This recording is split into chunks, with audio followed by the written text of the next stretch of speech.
Esse livro aqui, O Vidente. Isso. Aqui fala de visões, como é que é? É um dom?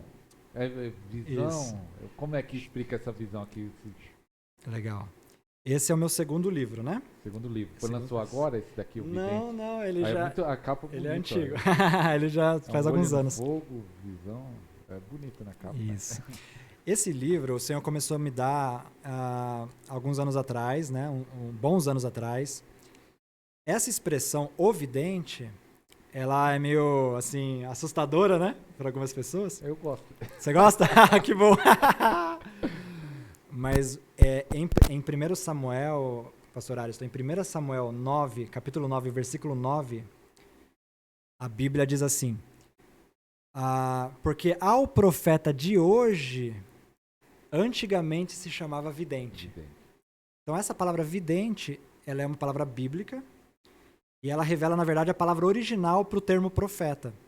Né? Aí você já vê como o profeta está ligado à visão. Né? O profeta Samuel, quando Saul ele perdeu ali os animais, né, ele começou a procurar, não encontrava, daí eles falaram assim, vamos até a casa do vidente. Aí diz que eles chegaram na cidade do profeta Samuel, e aí eles perguntaram, aonde mora o vidente? Aí eles falaram, não, tá. Aí indicaram, né? E aí quando eles chegam na casa de Samuel, Samuel fala, eu sou o vidente. Aí ele entrega, né? Ó, os animais ficam tranquilos, já acharam. Mas na verdade Deus já tinha falado com ele que Saul seria rei, né? Na nação de Israel. Então, eu só estou dando essa introdução pro termo, o vidente. Então, esse livro, Ariston, ele fala a respeito do ministério do profeta. O ministério do profeta, né? A gente sabe que são 5 ministérios, 5 dons ministeriais, né? Que são Efésios 5, né? Que é o apóstolo, uns para apóstolos, outros para profetas, outros para evangelistas, outros para pastores e outros para mestres, né? Então, nesse livro eu falo um pouco do ofício do profeta, eu faço um histórico assim dos videntes que a Bíblia cita vários videntes, o rei Davi, ele tinha profetas videntes que ajudavam ele, e aí há uma diferença, isso é interessante. Porque existem tipos de profetas. Então, você vai ver que Davi, ele tinha Natã, que era um tipo de profeta, e ele tinha Gade, que era o vidente. Se você olhar no original, no hebraico, tem uma diferença. Natã, ele é chamado por um termo, é Nabi. Ele é o profeta Nabi, ou Navi, né? Depende da pronúncia, que é o profeta proclamador. Então, o Natã era um tipo de profeta que ele era mais de escutar a voz de Deus e falar. Não era visão. Não era tanta visão. Não que ele não pudesse ter visões também. Mas era mas ele tinha uma ênfase aí nessa dinâmica. Hoje, trazendo para o Novo Testamento, alguns profetas que se movem nessa dimensão do proclamador, é muito comum você ver assim, profetas que se movem na interpretação de línguas, por exemplo. Sabe aquele profeta que chega falando em línguas assim, com tudo em cima de você, assim, começa a interpretar?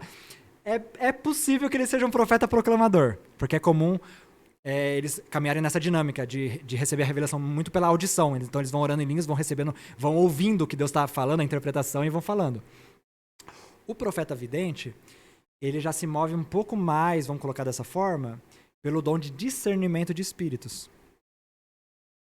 Porque o dom de discernimento de espíritos, ele é o dom que abre a capacidade de visão no mundo espiritual. Né? Então, o profeta vidente, ele tem muito essa questão da percepção, do discernimento.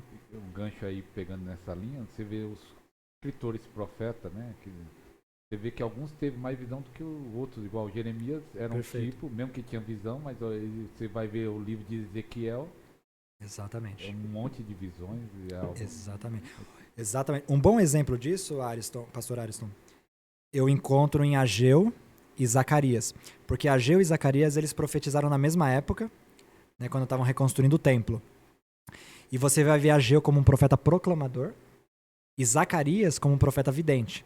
Então, se você lê o livro de Ageu, você vai ver ali um tipo de linguagem, assim diz o Senhor, ele pende mais para o proclamador. Já o Zacarias, o livro de Zacarias inteiro é sonho. Ele está sonhando, tendo visão, é uma visão atrás da outra. Ele tem mais de 8 visões, acho que no livro dele ali. E tal. Então, naquela época, Ageu estava ouvindo muito, e Zacarias estava enxergando o que estava acontecendo no mundo espiritual. casal profético, você é visão, ela é um proclamador ou os dois são visão? Eu creio que os dois são videntes. Eu creio que os São dois são videntes? do tipo vidente. A Bruna tem muitas visões também. Sonhos, né? Deus fala muito com ela em Amém. sonhos. Amém. Glória a Deus. Mas se fosse assim, a chave para andar no sobrenatural, a oração em língua, depois vai falar até os dois. O jejum entra, qual mais chaves pode falar? Legal. Nós vamos falar depois dos outros dois. Eu colocaria assim, Ariston. Eu vou falar uma palavra que é quietude. Quietude. Quietude. O esperar no Senhor, né? O Salmo 40 diz: esperei com paciência. Será que é o No mesmo Senhor. termo que o Benin gosta de falar? Contemplação? Isso. A contemplação. Quietude, contemplação, o lugar secreto, o estar a sós, o se retirar. O profeta, ele tem que viver isso, entendeu? E quem quer andar nos altos níveis, né, da intimidade com Deus, do Espírito, ele vai encontrar esse caminho, ele vai descobrir esse caminho aí, entendeu? Então, não dá para ser muito usado por Deus se ora pouco. Tem como? Olha, Uma vez um irmão fala assim, pastor, limita, né? Uhum. tô orando muito. Eu falei, que bom, que eu sempre pegava no pé dos irmãos para orar. Eu falei, que alegre, que bom. Tô orando bastante. Eu falei, quanto tempo você tá orando? Tô orando 15 minutos. Eu falei, 15 minutos, irmão, é muito. Então não tem como. Limita muito, né? sobrenatural. Limita, você não vai conseguir mergulhar nas profundezas, né? É um preço a ser pago, né? É um preço, né? A unção tem um preço, né?